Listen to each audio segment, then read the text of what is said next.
morning and welcome to Behind the Boot. I hope you're having a great day wherever you are.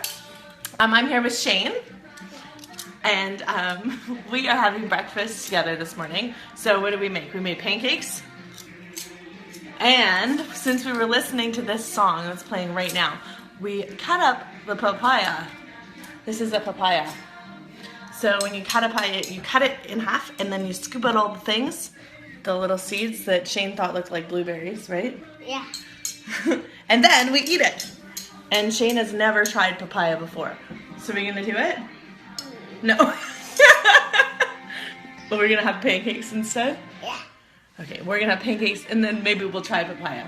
Because we like to try one bite.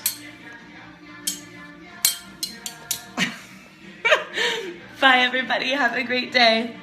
Bye. We're gonna have papaya. I like papaya.